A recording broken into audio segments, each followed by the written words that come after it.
rocket bits.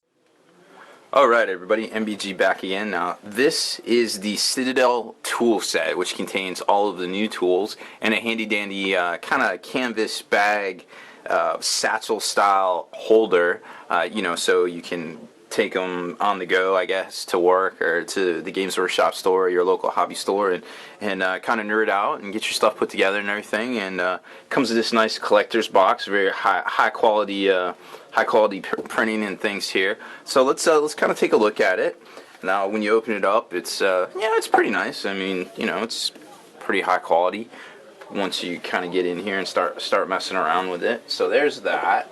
And like I said, if you've seen the previews on this thing, it's very similar to the set that Gale Force 9 put out for their files a while ago. Basically, kind of the same sort of thing there.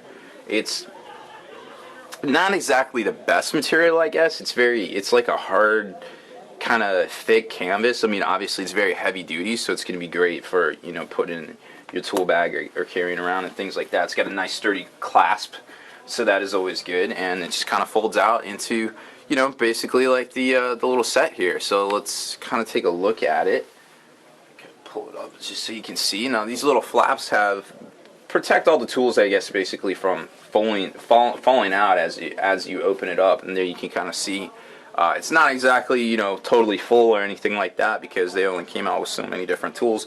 But you've got the X-Acto knife, the sculpting set, then you've got the pin vise and bits, your two files, seam scraper, and the actual clippers themselves. So a little chunk of something in there, I don't even know what. So we're going to test out each one of these and compare them to current tools on the market, just to kind of see which is actually worth your money when it comes to picking up new tools and things. Because let's be honest, we all want to spend our money on toys. So when you can spend your money on cheaper tools, maybe it's worth it, maybe it's not. Maybe you want to get the best, the Mercedes or the BMW of tools.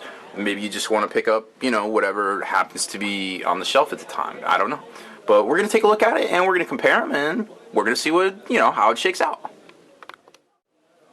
Okay, so this is the Citadel seam scraper, as you can kind of see here. It's not a very large tool. I mean, compared to, say, a pot of paint. It's something that they've had out before. It had a more rubberized grip. This is more of it's a very hard tool. It's steel. It's sturdy. This is it's a very, very large chunk of steel that goes, they call this the tang, I believe, goes down the length of the tool. So when you scrape it, and then when you're going against your models, it's actually going to distribute that force down this whole 4 inches, 3.5 inches or so. So that's really good when it comes to actually performing actions and things like that. Now I also have high strength steel seam scraper, which Micromark sells right here, and as you can tell, it's a little bit bigger. The tang does not go all the way down through. Actually, it secures in a chuck here. It's a double-sided piece, which basically is about this big, and it looks exactly like this when it's secured inside here.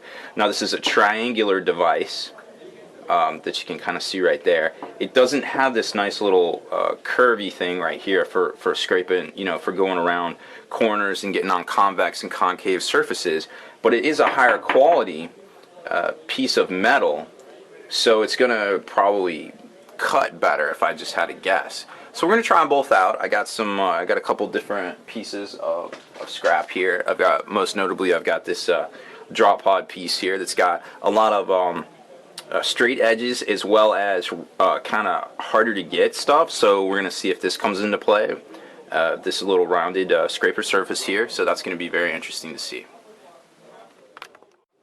Okay, so here's our part, and as you can see, there's definitely some mold lines around here, and big chunk of flash. You got some more stuff right here. So this is probably gonna be a good test for both of these instruments to kind of see how both work and how both function compared to each other. So I'm going to grab the Citadel seam scraper here, and I'm just going to kind of find a good spot to get in.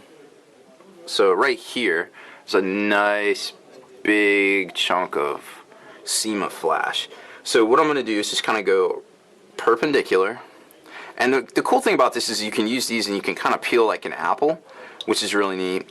You can't quite do that with X-Acto blades and things, because you don't want to basically kind of cut into your thumb if you miss. Now on this particular part, there's a nice big chunk of plastic there to hit. So we're just going to kind of scrape away, and they're nice and even, very easy to use. It's got a nice balance in my hand. Like I can really kind of feel it. I feel like I'm actually using the tool, and it's balancing. It's doing good work there. I mean, you can kind of see the finished surface. It looks great. Imagine, that's on like a shoulder pad or something like that for a Space Marine, or like maybe a torso, something kind of crazy there. So that kind of shows you. Let's find another spot. Okay, so there's some more nice flash right there. So let's use the Micromark seam scraper. I believe this one here goes for 20 something from 18 from Games Workshop. This one goes for about 22 from Micromark. Same thing. This one you have to be a little bit more careful with. It's got some sharp edges, obviously. It's made definitely for adult modelers. And I'm just going to kind of do the same action. I'm just going to grab it in here and kind of peel it towards myself. It's got a lot of different surfaces on it. You've got these big flat surfaces, and then you got these fine surfaces, so you can kind of get in and get tight with it. And as you can see there, it did the job too. It did a little bit quicker, but it left some residual blow through on the sides there. So works about the same. I guess this is a little bit quicker, a little bit sturdier. It didn't feel quite the same in my hand because this grip is actually pretty hollow, so it was doesn't quite work the same as say this, where I can get a nice solid grip on it. I can feel it all the way down to my pinky here as I'm using it. So, if I had to have my pick between these two, just using that right there, I'd probably go with the Citadel one, just because it felt better in my hands and things like that. But I know over time, if I put my stock in this one right here, it's probably going to last longer, just because of the fact that it's got a really high grade steel chunk of metal right here, for lack of a better term. And I'm not so sure about this, but as far as in the near term, I'd probably pick this one.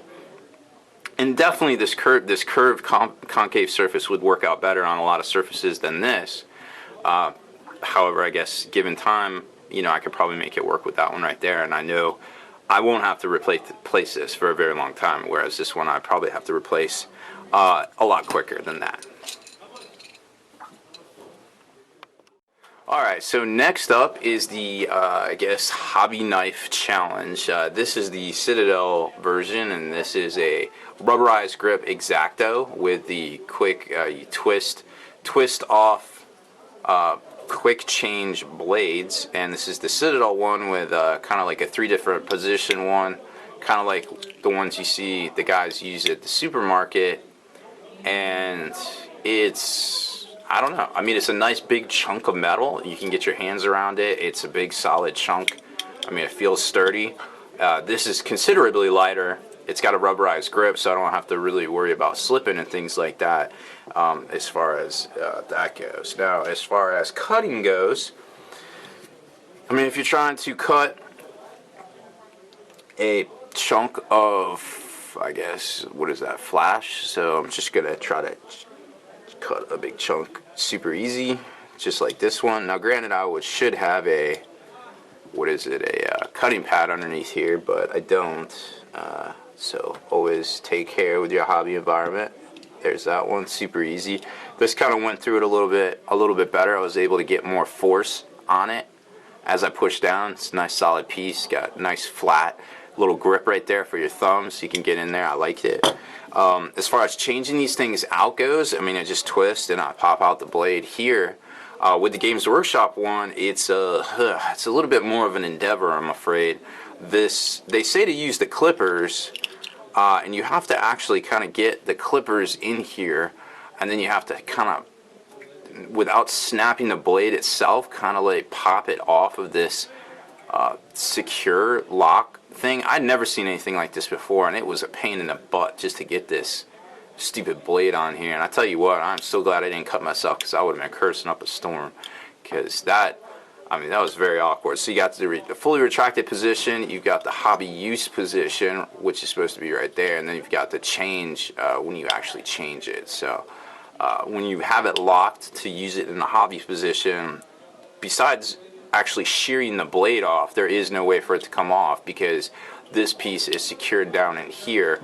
So that's an interesting point. I'm not sure a lot of people are going to use this correctly because it's so easy to just boom and then cut like I did, but theoretically you're supposed to use it like this as to not shear it off. So I believe the retail of this is $25. The retail of this one is maybe $10.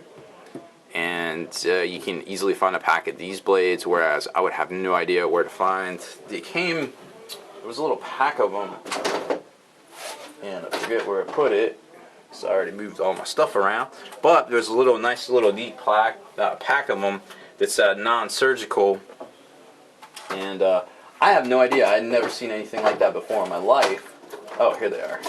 So I couldn't even begin to tell you where to find these things at, and they come individually, like wrapped. I don't know. This is obviously a European thing that I've never seen, or maybe it's American. Maybe I'm just jumping to conclusions there, but I really couldn't tell you anything else about this besides the fact that it is non-surgical blades by Swan Motion Ltd. In Sheffield, England. So it is indeed a European thing. Boom. Proof is in the pudding, gentlemen. So I don't know what this is all about, but I'm not a fan of this, both because of the price and because the easy use factor. I would never ever recommend this particular X-Acto knife. I would always go with some sort of rubberized grip. X-Acto, Gale Force 9 makes them. I think X-Acto makes them as well. Privateer Press has a version, and I think Army Painter too. Right off the bat, you should probably be able to find any of those at your favorite local game store or e-online retailer. So that's my call on this one. Spiky Bits.